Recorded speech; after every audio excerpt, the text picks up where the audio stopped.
വിദ്യാർത്ഥികളെ, 6ാം ക്ലാസ് അടിസ്ഥാന ശാസ്ത്രം ഓണപരീക്ഷയുടെ ക്വസ്റ്റ്യൻ പേപ്പറും അതിൻ്റെ ആൻസേഴ്സുമാണ് നമ്മൾ ഡിസ്കസ് ചെയ്യുന്നത്. അപ്പോൾ നിങ്ങൾ ആദ്യമായാണ് ഈ ചാനൽ കാണുന്നതെങ്കിൽ ചാനൽ ഒന്ന് സബ്സ്ക്രൈബ് ചെയ്യണേ. നമുക്ക് ചോദ്യങ്ങളിലേക്ക് പോവാം. നോക്കൂ, ഫസ്റ്റ് ചോദ്യം നോക്കാം. അരി, ഗോതമ്പ്, ഉരുളക്കിഴങ്ങ്, മരച്ചീനി, ഓട്സ്, മധുരക്കിഴങ്ങ് എന്നിവയിൽ അടങ്ങിയിരിക്കുന്ന പോഷക ഘടകം കാർബോഹൈഡ്രേറ്റ് ആണല്ലോ. ഏതെല്ലാം രൂപത്തിലാണ് ഈ പോഷക ഘടകം ഇവയിൽ കാണപ്പെടുന്നത്? ഏതെല്ലാം രൂപത്തിലാണ്? അന്നജം, പിന്നെന്താണ്? ഷുഗർ, പഞ്ചസാര, ഗ്ലൂക്കോസ്,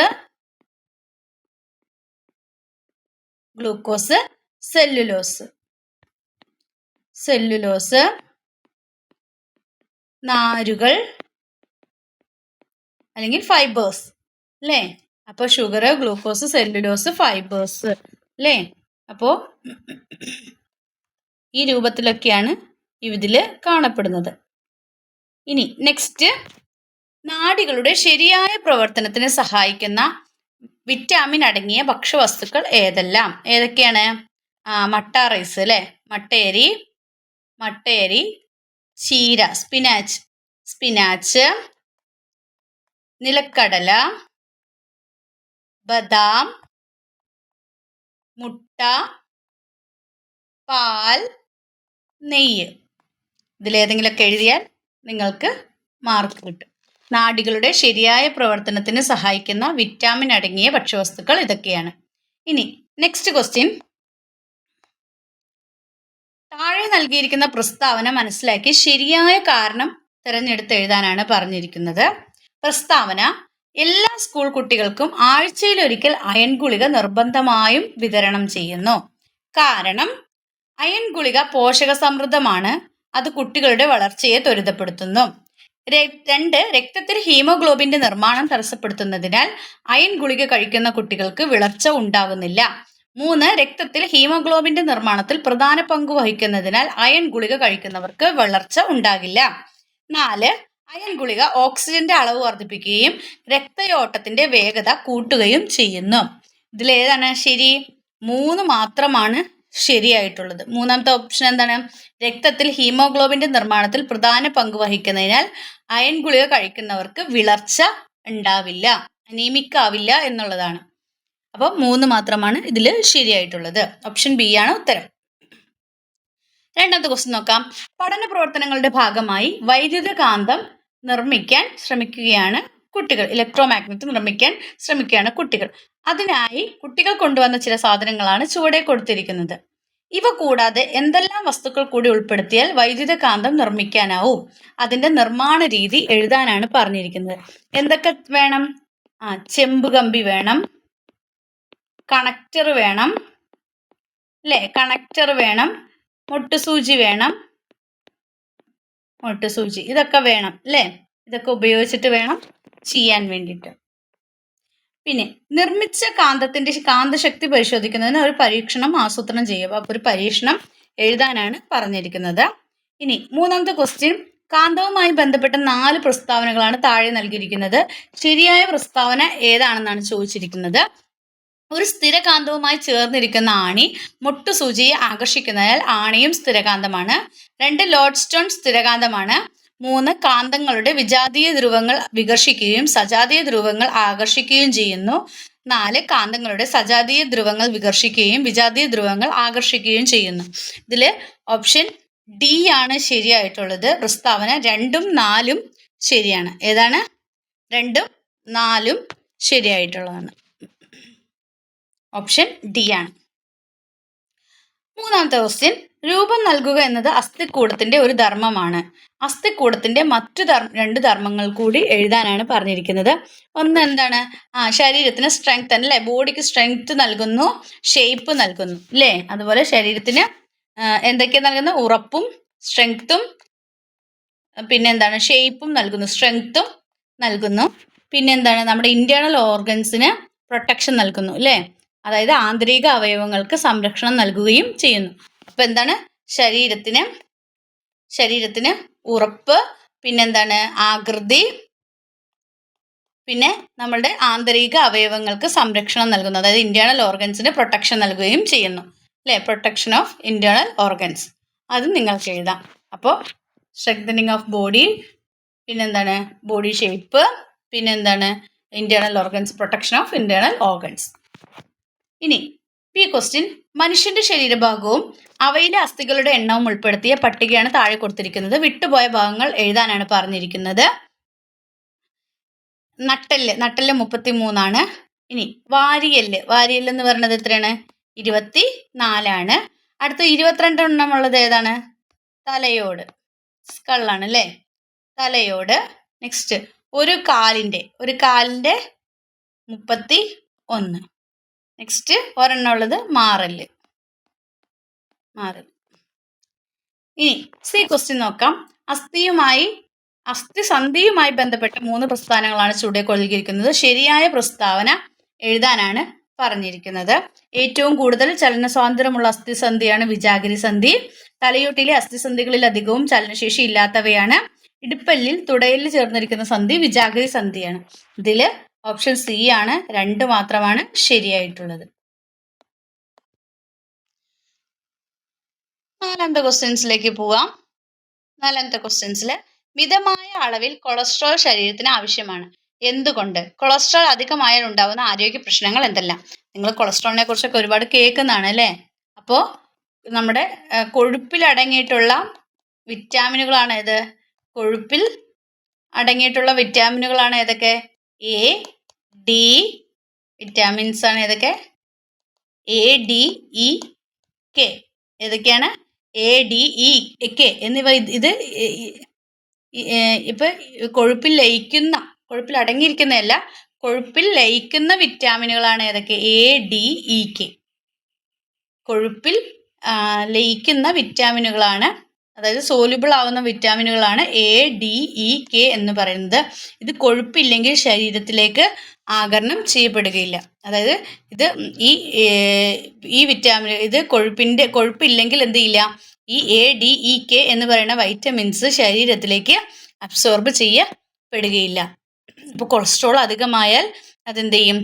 രക്തത്തിൻ്റെ ഫ്ലോയിനെ തടയും അല്ലേ, രക്തത്തിൻ്റെ ഒഴുക്കിനെ തടസ്സപ്പെടുകയും നമ്മുടെ ഹാർട്ട് അറ്റാക്ക്, ഹൃദ്രോഗം, പക്ഷാഘാതം തുടങ്ങിയ രോഗങ്ങൾക്ക് കാരണമാവുകയും ചെയ്യുന്നു. അപ്പം നിങ്ങൾ എഴുതേണ്ടത് എങ്ങനെയാണ്?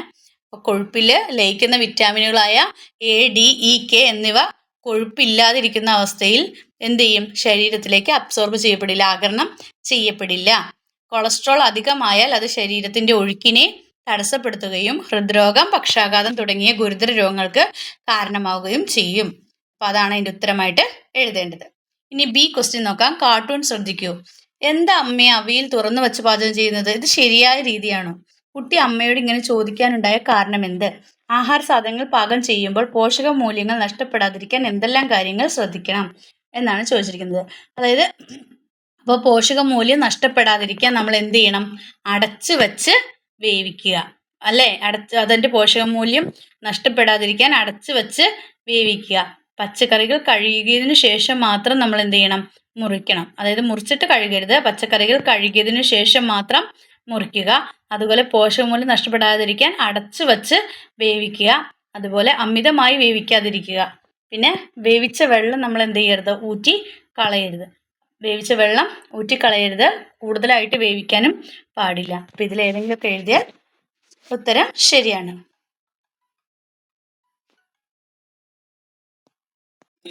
Next question. വിറ്റാമിനുകളും അവയുടെ കുറവ് മൂലമുള്ള അപര്യാപ്തത രോഗങ്ങളുമാണ് ചുവടെ പട്ടികയിൽ നൽകിയിരിക്കുന്നത്. അവയുടെ ശരിയായ ക്രമീകരണം താഴെ പറയുന്നവയിൽ ഏതാണെന്നാണ് ചോദിച്ചിരിക്കുന്നത്. വൈറ്റമിൻ എ ഏതാണ്? നിശാന്തത, നൈറ്റ് ബ്ലൈൻഡ്നസ്. വൈറ്റമിൻ ബി ഏതാണ്? വായ്പുണ്ണ് അല്ലേ.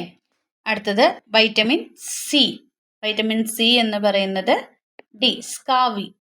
നെക്സ്റ്റ് വൈറ്റമിൻ ഡി, കണ. അപ്പോൾ നിങ്ങളുടെ കറക്റ്റായിട്ടുള്ള ഓപ്ഷൻ എന്ന് പറയുന്നത് 1 സി ആണ്, 2 എ ആണ്, വൈറ്റമിൻ ബി എന്ന് പറയുന്നത് വായ്പുണ്ണ് അല്ലേ, എ ആണ്, 3ാമത്തെ ഡി ആണ്, 4ാമത്തെ ബി ആണ്. അപ്പോൾ ഓപ്ഷൻ എ ആണ് കറക്റ്റായിട്ടുള്ള ഉത്തരം. നെക്സ്റ്റ് സ്കൂൾ ആരോഗ്യ ക്ലബ്ബ് നടത്തിവരുന്ന ഡോക്ടറോട് ചോദിക്കാം എന്ന പ്രതിമാസ പരിപാടിയിൽ അപര്യാപ്തത രോഗങ്ങളെക്കുറിച്ച് മനസ്സിലാക്കുന്നതിനായി ഡോക്ടറോട് ചോദിക്കാനുള്ള ഏതെങ്കിലും പ്രസക്തമായ 4 ചോദ്യങ്ങൾ ചോദിക്കാം എന്നാണ് പറഞ്ഞിരിക്കുന്നത്. അപ്പോൾ നിങ്ങൾക്ക് ഈ ടേബിൾ വെച്ചിട്ട് തന്നെ ചോദിക്കാം. വായ്പുണ്ണുണ്ടാക്കുന്നത് ഏത് രോഗത്തിൻ്റെ അപര്യാപ്തത കൊണ്ടാണ്? വൈറ്റമിൻസ് കിട്ടാൻ വേണ്ടി ഏതൊക്കെ ഫുഡ് കഴിക്കണം? പിന്നെ വൈറ്റമിൻ ഡി കിട്ടുന്നത് എവിടെ നിന്നൊക്കെയാണ്?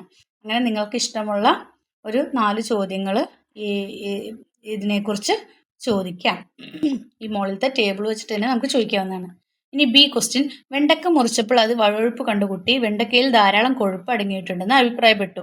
കുട്ടിയുടെ അഭിപ്രായത്തോട് നിങ്ങൾ യോജിക്കുന്നുണ്ടോ? നിങ്ങളുടെ അഭിപ്രായം തെളിയിക്കുന്നതിന് ഒരു പരീക്ഷണം ആസൂത്രണം ചെയ്യാനാണ് പറഞ്ഞിരിക്കുന്നത്. വെണ്ടക്കയിൽ ആ വഴുവഴുപ്പ് നമ്മുടെ കൊഴുപ്പാണോ? അല്ല, വെണ്ടക്കയിലുള്ളത് കൊഴുപ്പല്ല. അതെന്താണ്? യോജിക്കുന്നില്ല. വെണ്ടക്കയിൽ കൊഴുപ്പ് അടങ്ങിയിട്ടില്ല. അപ്പോൾ അത് തെളിയിക്കുന്നതിനുള്ള ഒരു പരീക്ഷണം എഴുതാനാണ് പറഞ്ഞിരിക്കുന്നത്. ഇനി സി ക്വസ്റ്റ്യൻ, വിറ്റാമിനുകളും അവ അടങ്ങിയ ഭക്ഷ്യവസ്തുക്കളും ഉൾപ്പെട്ട പട്ടികയാണ് ചുവടെ നൽകിയിരിക്കുന്നത്. പട്ടിക പരിശോധിച്ച് താഴെ കൊടുത്തിരിക്കുന്നതിൻ്റെ ശരിയായ ക്രമീകരണം എഴുതാനാണ് പറഞ്ഞിരിക്കുന്നത്. നമുക്ക് നോക്കാം ഏതൊക്കെയാണ്. ഒന്ന് വിറ്റാമിൻ എ. വിറ്റാമിൻ എയിൽ ഏതൊക്കെയാണ്? ഡി, മത്സ്യം, ക്യാരറ്റ്. രണ്ടാമത്തത് വൈറ്റമിൻ ബി, സി അല്ലേ, മട്ടേരി, ചീര. വൈറ്റമിൻ സി ഏതാണ്? നെല്ലിക്ക, നാരങ്ങ. അടുത്ത ഫോർത്ത് വൈറ്റമിൻ ഇ, നിലക്കടല, ബദാം. അപ്പോൾ ഓപ്ഷൻ ഏതാണ്? നമുക്ക് ഓപ്ഷൻ എ ആണ് അല്ലേ. ഒന്നാമത്തെ ഡി, രണ്ടാമത്തെ സി, മൂന്നാമത്തെ എ, നാലാമത്തെ ഡി. അപ്പോൾ എ ആണ് ശരിയായ ഉത്തരം. ഇനി ഒരു സ്കൂൾ ശാസ്ത്ര ലാബിലേക്കുള്ള അസ്ഥികൂടത്തിന്റെ ചിത്രമാണ് താഴെ നൽകിയിരിക്കുന്നത്. ചിത്രത്തിൽ അടയാളപ്പെടുത്തിയിരിക്കുന്ന ഭാഗങ്ങളുടെ പേരും അവയുടെ ധർമ്മങ്ങളും എഴുതാനാണ് പറഞ്ഞിരിക്കുന്നത്. ഒന്ന് എന്താണ്? തലയോട്, സ്കള്ളാണ് അല്ലേ. തലയോട്. അതിന്റെ ധർമ്മം എന്താണ്? ഒന്ന് മസ്തിഷ്കത്തിന് സംരക്ഷണം നൽകുന്നു അല്ലേ, ബ്രെയിനിന് സംരക്ഷണം നൽകുന്നു. പിന്നെ കണ്ണ്, ചെവി, മൂക്ക്, നാക്ക് എന്നീ ഇന്ദ്രിയങ്ങൾക്ക് സംരക്ഷണം നൽകുന്നു. അപ്പോൾ protection of sense organs of ഏതൊക്കെയാണ്? ഇയേഴ്സ്, നോസ്, ടങ്ക് അല്ലേ, ഐസ്. അപ്പോൾ protection of ears, nose, tongue, eyes. ഇത്ര എഴുതാം. പിന്നെന്താണ്? അതുപോലെ നമ്മുടെ ബ്രെയിനിന് പ്രൊട്ടക്ഷൻ നൽകുന്നു, പ്രൊട്ടക്ഷൻ ഓഫ് ബ്രെയിൻ. അപ്പോൾ അത്രയും എഴുതാം. അപ്പോൾ തലയോടിൻ്റെ പ്രത്യേകത മസ്തിഷ്കത്തിന് സംരക്ഷണം നൽകുന്നു, കണ്ണ്, ചെവി, മൂക്ക്, നാക്ക് എന്നിവയങ്ങൾക്ക് സംരക്ഷണം നൽകുന്നു. നെക്സ്റ്റ് എന്താണ്? വാരിയെല്ല്. വാരിയെല്ലിസ്റ്റാണ് എന്ത് ചെയ്യുന്നു? ഹൃദയം, ശ്വാസകോശം, ചില പ്രധാന രക്തക്കുഴലുകൾ എന്നിവയെ പൊതിഞ്ഞു സംരക്ഷിക്കുന്നു. അപ്പോൾ outer covering of heart and lungs അല്ലേ. നെക്സ്റ്റ് ബി ക്വസ്റ്റ്യൻ, ഏത് തരം അസ്ഥി കൊണ്ടാണ് ചെവിക്കുട നിർമ്മിച്ചിരിക്കുന്നത്? ഈ അസ്ഥി കാണപ്പെടുന്ന മറ്റേതെങ്കിലും 4 ശരീരഭാഗങ്ങളുടെ പേര് എഴുതുക. ഏതുകൊണ്ടാണ്? തരുണാസ്ഥികൾ. ഏതാണ്? തരുണാസ്ഥികൾ. വേറെ ഏതൊക്കെ ഭാഗങ്ങളിലാണ്? ചെവി, മൂക്ക്. തരുണാസ്ഥികൾ കാണപ്പെടുന്നത് ചെവി, മൂക്ക്, കൈമുട്ട്, കാൽമുട്ട് അല്ലേ, കാൽമുട്ട്. പിന്നെ ശ്വാസനാളം, ഇതിലൊക്കെ ഡിസ്കുകൾ എന്നീ ഭാഗങ്ങളിലൊക്കെ എന്ത് കാണുന്നുണ്ട്? തരുണാസ്ഥി കാണപ്പെടുന്നു. ഇനി അടുത്ത ക്വസ്റ്റ്യൻ സി ആണ്. നൽകിയിരിക്കുന്ന പ്രസ്താവനയും അതിന്റെ കാരണവും വിശദമായി മനസ്സിലാക്കി താഴെ നൽകിയിരിക്കുന്നതിൽ ശരിയായത് ഏതെന്ന് കണ്ടെത്താനാണ്. പ്രസ്താവന: നട്ടെല്ലിന് ക്ഷതമേറ്റാൽ എഴുന്നേറ്റ് നടക്കാൻ പ്രയാസമാണ്. കാരണം നാഡീവ്യൂഹത്തിന്റെ പ്രധാന ഭാഗമായ സുഷുമ്നാ നാഡി കടന്നു പോകുന്നത് നട്ടെല്ലിനുള്ളിലൂടെയാണ്. ഇതിൽ പറഞ്ഞതിൽ പ്രസ്താവന പറഞ്ഞിരിക്കുന്നത് ഡി ആണ്. ഇതിന്റെ ഉത്തരത്തിൽ ഡി ആണ് ശരിയായിട്ടുള്ള ഉത്തരം. ഓപ്ഷൻ തന്നിരിക്കുന്നതിൽ ഡി ആണ്. കാരണം പ്രസ്താവന ശരിയാണ്. പ്രസ്താവന ശരിയാണ്. സ്റ്റേറ്റ്മെന്റ് ശരിയാണ്. പ്രസ്താവന ശരിയാണ്. നൽകിയിരിക്കുന്ന കാരണം പ്രസ്താവനയ്ക്ക് അനുയോജ്യമാണ്. കാരണവും ശരിയാണ്. കാരണം സ്യൂട്ടബിൾ ആണ് അല്ലേ. കാരണവും ശരിയാണ്. അപ്പൊ എന്താണ്? പ്രസ്താവന ശരിയാണ്. നൽകിയിരിക്കുന്ന കാരണം പ്രസ്താവനയ്ക്ക് അനുയോജ്യമാണ് അല്ലേ. പ്രസ്താവന ശരിയാണ്, കാരണവും ശരിയാണ്. ഓപ്ഷൻ ഡി ആണ് അതിന്റെ ഉത്തരം. അപ്പോൾ ഡി ആണ് നമ്മൾ ഓപ്ഷൻ കൊടുക്കേണ്ടത്. ഇനി 6th question. Sixth A question നമുക്ക് നോക്കാം. പരീക്ഷണത്തിനായി ഒരു കുട്ടി ക്ലാസ്സിൽ കൊണ്ടുവന്ന കാന്തത്തിന് കാന്തശക്തി തീരെയില്ല. ഈ കാന്തത്തിന്റെ കാന്തശക്തി നഷ്ടപ്പെടാനുണ്ടായ സാഹചര്യങ്ങളിൽ ഏതെങ്കിലും 2 എഴുതാനാണ് പറഞ്ഞിരിക്കുന്നത്. അപ്പോൾ നമുക്ക് എങ്ങനെ എഴുതാം?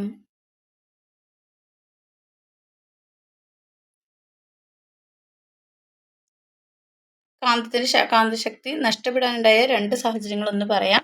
ഒന്ന് നമ്മൾ എടുത്ത് എറിയുമ്പോൾ, അല്ലെങ്കിൽ കൂട്ടിയിടുമ്പോൾ, അല്ലെങ്കിൽ ചുറ്റിക ഉപയോഗിച്ച് ശക്തിയായിട്ട് അടിക്കുമ്പോഴൊക്കെ എന്ത് ചെയ്യും? അല്ലെങ്കിൽ ചൂടാക്കുമ്പോഴൊക്കെ എന്ത് ചെയ്യും? ഇതിൻ്റെ കാന്തശക്തി നഷ്ടപ്പെടും. അപ്പോൾ കാന്തശക്തി നഷ്ടപ്പെടാനുണ്ടായ സാഹചര്യം ഒന്ന് എന്തെങ്കിലും എടുത്ത് എറിയുമ്പോൾ, അല്ലെങ്കിൽ കൂട്ടിയിടുമ്പോൾ, അല്ലെങ്കിൽ ചുറ്റിക ഉപയോഗിച്ചിട്ട് ശക്തിയായി അടിക്കുമ്പോൾ, അല്ലെങ്കിൽ ചൂടാക്കുമ്പോൾ, ഹീറ്റ് ചെയ്യുമ്പോൾ. ബി ക്വസ്റ്റ്യൻ, കാന്തശക്തി നഷ്ടപ്പെടാതിരിക്കാൻ യു കാന്തത്തെയും ബാർ കാന്തത്തെയും സൂക്ഷിക്കുന്നത് എങ്ങനെയാണെന്നാണ് ചോദിച്ചിരിക്കുന്നത്. അതായത് ഇപ്പം നമ്മൾ പറഞ്ഞ കാര്യം തന്നെ അല്ലേ, അത് കൂട്ടിയിട്ട് സൂക്ഷിക്കാതെ ബാർ കാന്തത്തിൻ്റെ ഇടയിൽ അകാന്തിക വസ്തുക്കൾ വയ്ക്കുകയും അവയുടെ സജാതീയ ധ്രുവങ്ങൾ ഒരേ വശത്ത് വരാതെ നോക്കുകയും വേണം. കാന്തത്തിൻ്റെ അഗ്രഭാഗത്ത് അവ വീഴാതെ സ്റ്റോപ്പർ ഉപയോഗിക്കുകയും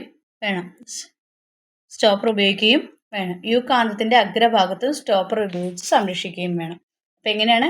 കാന്തങ്ങൾ ഇങ്ങനെ കൂട്ടിയിട്ട് അലക്ഷ്യമായി കൂട്ടിയിട്ട് സൂക്ഷിക്കാതെ ബാർ കാന്തത്തിൻ്റെ ഇടയിൽ അകാന്തിക വസ്തുക്കൾ വയ്ക്കുകയും അത് കാന്തമല്ലാത്ത വസ്തുക്കൾ വയ്ക്കുകയും അവയുടെ സജാതീയ ധ്രുവങ്ങൾ ഒരേ വശത്ത് വരാതെ നോക്കുകയും വേണം. അതുപോലെ കാന്തത്തിൻ്റെ അഗ്രഭാഗത്ത് അവ വീഴാതെ സ്റ്റോപ്പർ ഉപയോഗിക്കുകയും വേണം.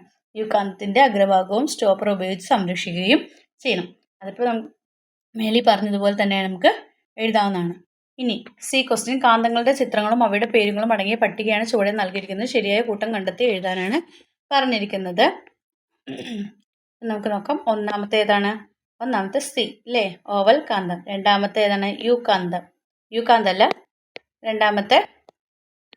ഒന്നാമത്തെ സി ആണ്. രണ്ടാമത്തെ ലാടകാന്തം എ ആണ്. മൂന്നാമത്തെ ബി സിലിണ്ടറിക്കൽ കാന്തം. നാലാമത്തെ യു കാന്തം ഡി ആണ്. ഓപ്ഷൻ ബി ആണ് ശരിയായ ഉത്തരം എന്ന് പറയുന്നത്. ഇനി അല്ലെങ്കിൽ ബി ക്വസ്റ്റ്യൻ നമുക്ക് നോക്കാം. ഉൾക്കടലിൽ അകപ്പെട്ട 2 പേർക്ക് തെക്ക് ഭാഗത്തുള്ള കരയിലെത്തണം. അവരുടെ കൈവശം ഒരു ചരടും ബാർക്കാന്തവും മാത്രമാണുള്ളത്. കാന്തത്തിന്റെ ഏത് സ്വഭാവമായിരിക്കും ഇവർ പ്രയോജനപ്പെടുത്തിയിരിക്കുന്നത്? അവർ ചെയ്ത പ്രവർത്തനം എന്തായിരിക്കും? അതായത് സ്വതന്ത്രമായി തൂക്കിയിട്ട ബാർക്കാന്തം എപ്പോഴും തെക്ക് വടക്ക് ദിശയിൽ നിൽക്കും അല്ലേ? നമ്മൾ ബാർക്കാന്തം ഇങ്ങനെ ഇതിൽ തൂക്കിയിട്ട് കഴിഞ്ഞാൽ അത് എപ്പോഴും തെക്ക് വടക്ക് ദിശയിലായിരിക്കും നിൽക്കുന്നത്.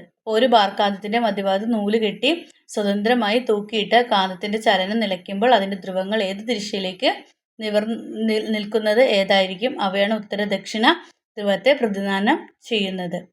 അപ്പോൾ അതാണ് എഴുതേണ്ടത്. അപ്പോൾ എന്താ ചെയ്യേണ്ടത്? ഒരു നൂലിൻ്റെ അതായത് ബാർക്കാന്തം ബാർ മാഗ്നറ്റിൻ്റെ സെൻറ്ററിലായിട്ട് നൂല് കെട്ടിയിട്ട് അതിനെ സ്വതന്ത്രമായിട്ട് തൂക്കിയിടുക. എന്നിട്ട് അത് അതിൻ്റെ ചലനം നിലയ്ക്കുന്ന സമയത്ത് അത് ഏത് ദിശയിലേക്കായിരിക്കും അത് നോക്കിയിട്ടാണ് അവരത് പ്രയോജനപ്പെടുത്തിയിട്ടുണ്ടായിരിക്കുക. അപ്പോൾ അതാണ് എഴുതേണ്ടത്.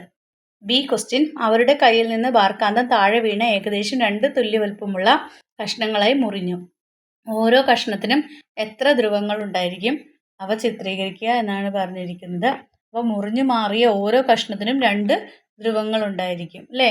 ഓരോന്നിനും മുറിഞ്ഞു മാറിയ ഇതിന് ഓരോ കഷ്ണത്തിനും അപ്പം നോർത്തും സൗത്തും അല്ലേ, അവരുടെ കയ്യിൽ നിന്ന് ബാർക്കാന്തം താഴെ വീണ ഏകദേശം 2 തുല്യ വലുപ്പമുള്ള കഷ്ണങ്ങളായിരുന്നു പറഞ്ഞാൽ ഓരോ കഷ്ണത്തിനും എത്ര ധ്രുവങ്ങൾ ഉണ്ടായിരിക്കും എന്നാണ് ചോദിച്ചിരിക്കുന്നത്. അപ്പോൾ നോർത്ത് സൗത്ത് അല്ലേ? അപ്പോൾ മുറിഞ്ഞു മാറിയ ഓരോ കഷ്ണത്തിനും 2 ധ്രുവങ്ങൾ വീതം ഉണ്ടായിരിക്കും. നോർത്തും സൗത്തും 2 ധ്രുവങ്ങൾ വീതം ഉണ്ടായിരിക്കും. ഇനി നെക്സ്റ്റ് ക്വസ്റ്റ്യൻ, മുറിഞ്ഞ ഓരോ കഷ്ണത്തിനും താഴെ പറയുന്ന ഏത് പ്രസ്താവനയാണ് ശരിയാവുക എന്നാണ് ചോദിച്ചിരിക്കുന്നത്. ബി 3 മാത്രമാണ് ശരിയായിട്ടുള്ള ഉത്തരം. മൂന്നാമത്തെ എന്താണ്? 2 ചെറിയ കാന്തങ്ങൾ ലഭിക്കും. ഓരോ ചെറിയ കാന്തത്തിനും ഉത്തര ധ്രുവവും ദക്ഷിണ ധ്രുവവും ഉണ്ടായിരിക്കും. ഇപ്പം നമ്മൾ പറഞ്ഞു നോർത്തും സൗത്തും ഉണ്ടായിരിക്കും. മുറിഞ്ഞു മാറിയ ഓരോ കഷ്ണത്തിനും നോർത്ത് സൗത്ത് എന്ന് പറഞ്ഞ 2 പോൾസ് ഉണ്ടായിരിക്കും. അപ്പോൾ നിങ്ങളുടെ എക്സാമുമായി ബന്ധപ്പെട്ട ക്വസ്റ്റ്യൻസും അതിൻ്റെ ആൻസേഴ്സുമാണ് നമ്മൾ ഡിസ്കസ് ചെയ്തത്. അപ്പോൾ വീഡിയോ നിങ്ങൾക്ക് ഇഷ്ടമെങ്കിൽ ലൈക്ക് ചെയ്യുക, ഷെയർ ചെയ്യുക. ആദ്യമായി ചാനൽ കാണുന്ന കൂട്ടുകാരുടെ ചാനൽ ഒന്ന് സബ്സ്ക്രൈബ് ചെയ്യണേ. Then see you again. Thank U.